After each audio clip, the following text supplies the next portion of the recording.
There were two of us kids in my family. My youngest sister came along a year and a half after I was born. Back in the day, kids weren't exactly the center of the universe. The adults ran the show.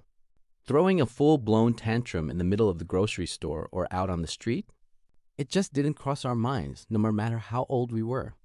And demanding a toy or a candy bar at the checkout line was completely out of the question.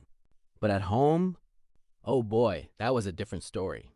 Since we were so close in age, we played together constantly. And where there's shared playtime, there's inevitable sibling rivalry. Screaming and crying were basically part of the daily routine. Suddenly, it would become an absolute emergency that I have the exact toy my sister had just picked up. The wrong child would wail loudly enough to bring the house down. Trying to reason with us logically, yeah, right. Our mom didn't believe in long-winded lectures. She didn't punish us or give us any fuel to escalate the drama. She didn't put us in a timeout, in the corner to sit there and feel sorry for ourselves. Mom was smart.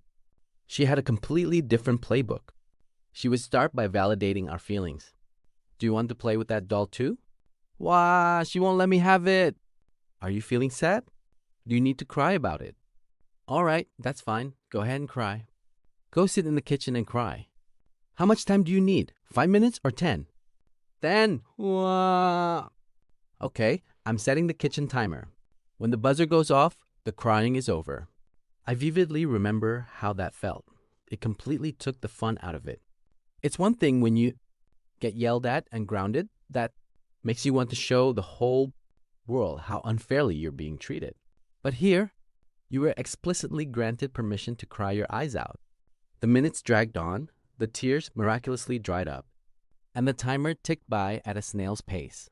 I would sit there forcing out fake sobs, having completely forgotten who or what I was even crying for. Mom, how much longer do I have to cry? Mom, I don't want to cry anymore. Are you all cried out? Great, go back and play. Finally!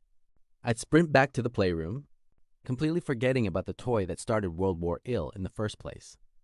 The house would be peaceful for a good long while after that. We just didn't feel like fighting anymore. I mean, what if we had to cry for another full 10 minutes? Where were we supposed to find all those tears? Starting a tantrum and not finishing it felt like a failure of commitment. If you were given the floor to cry, you had to prove you actually needed it. Everyone needs to vent their emotions sometimes, to argue, to cry, to scream. As we get older, we learn how to regulate those feelings. Kids haven't mastered that yet.